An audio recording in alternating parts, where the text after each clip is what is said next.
Bonjour et bienvenue dans Noetis, voici un tutoriel sur le paramétrage d'un séjour. Alors il peut s'agir d'un camp, d'un mini-camp, d'une colonie par exemple. Nous allons commencer par aller dans le menu paramétrage, nous allons atteindre les activités et nous allons créer une nouvelle activité. Nous passons l'avertissement.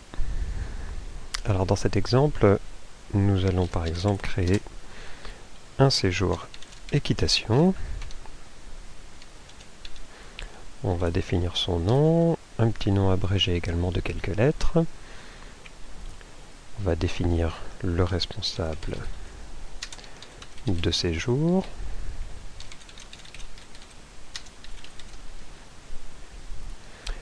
On va rattacher cette activité à un regroupement d'activités qui a déjà été créé dans le fichier exemple. Donc on va cocher ici activité enfant.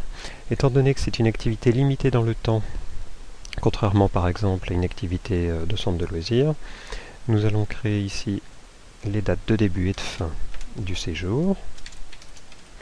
Alors on va imaginer que c'est un séjour de 3 jours.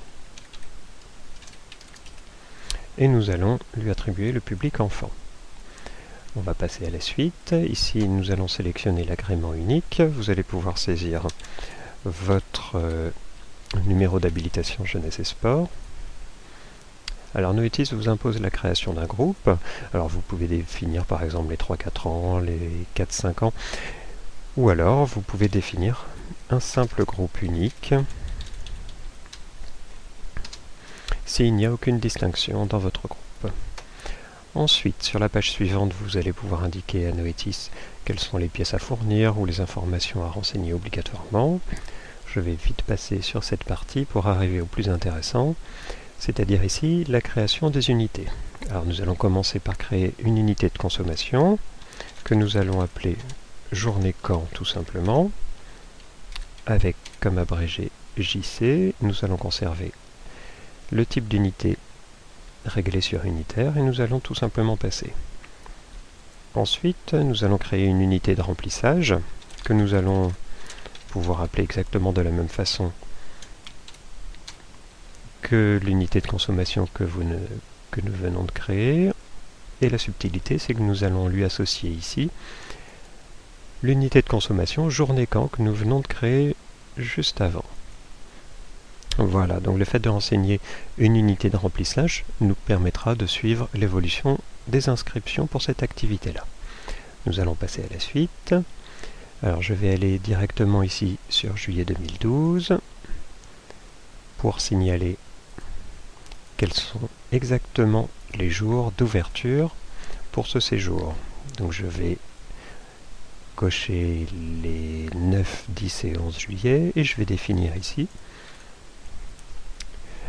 un nombre d'inscrits maximal, donc je vais régler sur 35. Je valide et je passe à la dernière page ici qui concerne la tarification. Alors nous allons obligatoirement créer une ou plusieurs catégories de tarifs. Cela peut servir par exemple s'il y a une distinction au niveau du tarif entre les familles par exemple de la commune ou hors commune. Alors ici nous allons aller au plus simple et je vais tout simplement définir une catégorie unique. Je valide et maintenant la dernière étape, c'est la création des tarifs. Alors je vais cliquer ici sur le mot tarif avec le bouton droit de la souris et je vais ajouter un nom de tarif.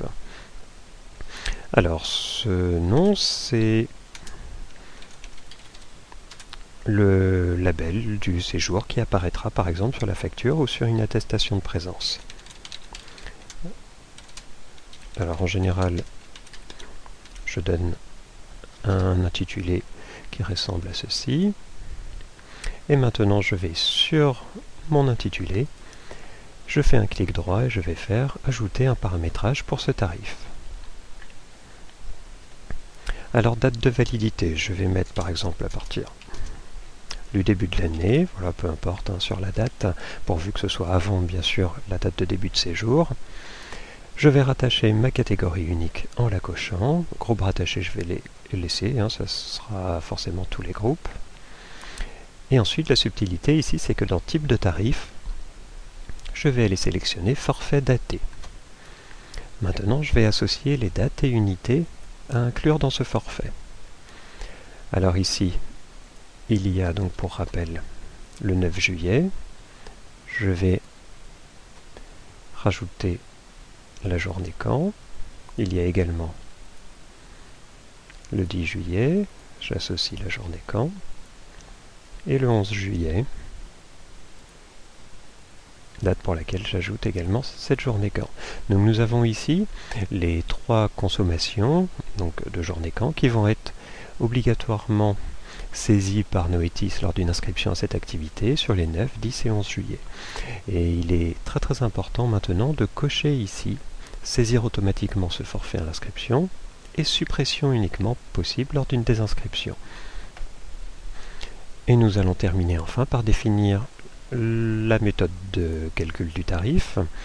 Alors on pourrait mettre par exemple montant unique si toutes les familles payent 100 € pour ce séjour. Et nous pouvons également définir d'autres types de tarifs, comme par exemple, c'est souvent le cas en fonction du quotient familial, que je peux définir de cette façon-ci. Donc pour une première tranche par exemple, entre 0 et 400 €, les familles vont payer 50 €. Entre 401 € et 600 €, les familles vont payer 60 €. Et entre 601 € et tout ce qui reste, les familles paieront 70 €. Je valide.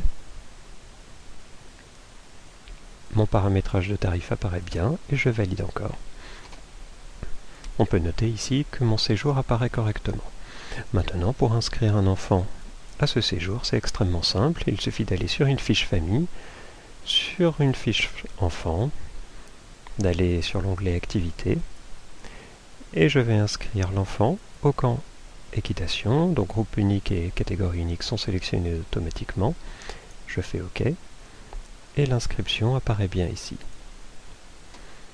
Et on peut noter dans l'onglet prestations que mon séjour a bien été facturé à un tarif de 70 € pour cette famille-là.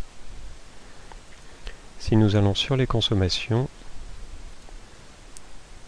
de juillet 2011, on constate en effet que les consommations journée quand ont bien été créées sur les 3 dates du séjour. Et voilà, c'est la fin de ce tutoriel.